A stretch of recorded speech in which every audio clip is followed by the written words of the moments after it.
স্বামী স্ত্রী যখন মিলিত হয় তখন আল্লাহর কাছে দোয়া করে। কি দোয়া করে?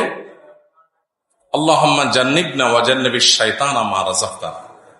আল্লাহ, আমাদের এই সম্পর্কের মধ্য দিয়ে যে সন্তান দুনিয়াতে আসবে তাকে শয়তান থেকে আপনি রক্ষা করিয়েন।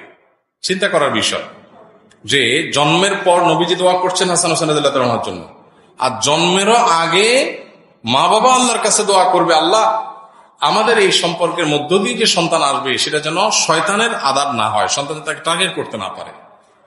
এটা জন্মেরও আগে, তারও আগের চিন্তা, এবং সেই চিন্তাটা পরের জন্য প্রযোজ্য। সেটা হলো সূরা ফুরকানের ৭৪ নম্বর আয়াত। আল্লাহ বলেছেন, রব্বানা হাব লানা মিন আজওয়াজিনা ওয়া যুররিয়্যাতিনা কুররাতা আয়ুন ওয়াজআলনা লিল মুত্তাকিনা ইমামা। এই দোয়া যারা করে আল্লাহ তাআলা তাদের জান্নাতি হওয়ার কথা বলেছেন। এই দোয়ার মধ্যে সন্তান পরিবারের সদস্যরা যেন নয়ন জোড়ানো হয়, মুত্তাকিদের ইমাম হয়, সেজন্য দোয়া চাওয়া হয়েছে। তাহলে অনেক আগে থেকে, জন্মের আগে, জন্মের ঠিক পরপর প্রত্যেকটা স্টেপে কিন্তু সন্তানকে শয়তান থেকে বাঁচাবার এক ধারাবাহিক প্রচেষ্টার চিত্র এখানে ফুটে ওঠে। দুর্ভাগ্য, আমরা বেশিরভাগ প্যারেন্টস আমাদের সন্তানদের তথাকথিত কেরিয়ার গড়ে তোলা, তাদের পড়ালেখা, তাদের এটা সেটা, সামাজিক অবস্থান, তাদের ভাবসাব, তাদের পরিপাটি হওয়া, তাদের স্মার্টনেস, তাদের এমনকি শারীরিক সুস্থতা, অনেক কিছু নিয়ে আমরা ভাবি, যেগুলো ভাবা না, দোষের না, কিন্তু যে বেশি ভাবা দরকার যেটা, সেটাকে আমরা সবচেয়ে কম ভাবি। তো এই জন্য যিনি প্রশ্ন করেছেন তার প্রশ্নের উত্তর হলো, আপনি যদি কোরআন এবং সুন্নাহ যেভাবে সন্তানকে সঠিক পথে রাখার জন্য চেষ্টা করে থাকেন, এরপরেও যদি সে সেই পথে না থাকে, আল্লাহর কাছে আপনার দায় থাকবে না। কিন্তু আপনার প্রচেষ্টার যদি ত্রুটি থাকে, তাহলে আল্লাহর কাছে আপনি দায়ী থাকবেন। এ হলো খোলাসা কথা। সো আমাদের চেষ্টার যেন কোনো ত্রুটি না থাকে, আমরা প্রত্যেকটা স্টেপে স্টেপে সন্তানকে সঠিক পথে রাখার চেষ্টা করব। আপনি এমন স্কুলে দিয়েছেন যে স্কুলে শুধু দুনিয়া শিখবে, দিন শিখার কোনো উপায় নাই, তাহলে এই সন্তান যদি বিপদগামী হয়, আল্লাহর কাছে আপনার দায় নিতে হবে যে আপনি আপনার সন্তানকে বাঘের মুখে রেখে এসেছেন, যেখান থেকে সে বিরোধ আসতেও পারে, নাও পারে। তো বুদ্ধিমান প্যারেন্টস এর কাজ সেটা না। বুদ্ধিমান প্যারেন্টস চিন্তা করবে সন্তানের বেঁচে থাকার জন্য টাকা পয়সার দরকার আছে, ক্যারিয়ার গড়ার দরকার আছে, এর চাইতে বেশি দরকার আছে তার ঈমান আমল নিয়ে টিকে থাকাটা, যেহেতু সে অনন্তকালের সুখের ঠিকানায় যেতে চায়।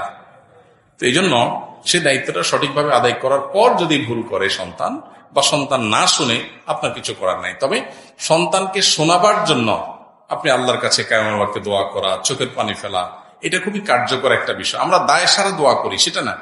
আবু হুরায়রা রাদিয়াল্লাহু তাআলা আনহু, তার মা সঠিক পথে ছিলেন না, বারবার হেদায়েতের জন্য চেষ্টা করেছেন, দাওয়াত দিয়েছেন, কিন্তু তিনি আসেন নাই। তিনি কি করেছেন যে আমি দোয়া করে ক্ষান্ত হয়েছি, এমন না। তিনি অনবরত দোয়া করেছেন, নবীজির কাছে নিয়ে দোয়া চেয়েছেন, এমন ভাবে দোয়া করেছেন যে ব্যাকুল, আল্লাহ তাআলা একসময় কবুল করেছেন। এই জন্য সেভাবে চোখের পানি ফেলে, সেভাবে কায়মনোবাক্যে দোয়া কবুলের শর্তগুলো পূরণ করে নিজে দোয়া করা, অন্যান্য নেককার, মুত্তাকি, পরহেজগার, মুস্তাজাবুদ দাওয়া হতে পারে এরকম মানুষদেরকে দিয়ে দোয়া করানো, এটা সন্তানের পরিবর্তনের জন্য কার্যকর হতে পারে। আর শুরুর দিক থেকে আপনি ভুল করে এসেছেন, অনেক অভিভাবক আছেন যে অনেকগুলো ভুল আগে ভাগে করে ফেলেছেন, এখন তিনি বুঝতে পারছেন যে তার ভুল আগেই হয়ে গিয়েছে, কিন্তু ব্যাক করবার সুযোগ নেই, কারণ লাইফে কোনো ব্যাক জ্ঞান নাই, পিছনে যেতে পারবেন না। সো আল্লাহর কাছে চোখের পানি ফেলে সেটার জন্য তওবা করা, যে আল্লাহ আমি যে ভুলটা করেছি সেই ভুলটা, এর জন্য আমাকে আপনি মাফ করে দেন, আমার জন্য এই ভুলটা না হয়। ব্যাস এটুকু আপনি আল্লাহর কাছে যদি সঠিকভাবে শর্ত পূরণ করে করতে পারেন, তওবা সঠিকভাবে করতে পারেন, আল্লাহ তাআলা মাফ করবেন ইনশাআল্লাহ। আর চেষ্টা আপনি অব্যাহত রাখবেন, অন্যদেরকে দিয়ে বুঝাবেন। এনভায়রনমেন্ট বা পরিবেশটা অনেক বেশি গুরুত্বপূর্ণ। যদি দিনদার পরিবেশ, মুত্তাকি, পরহেজগারদের সার্কেলে সন্তানকে ঢুকাই দিতে পারেন, তাহলে সবচেয়ে বেশি ইফেক্টিভ হবে এবং দ্রুত সন্তান পজিটিভলি পরিবর্তন হবে ইনশাআল্লাহ।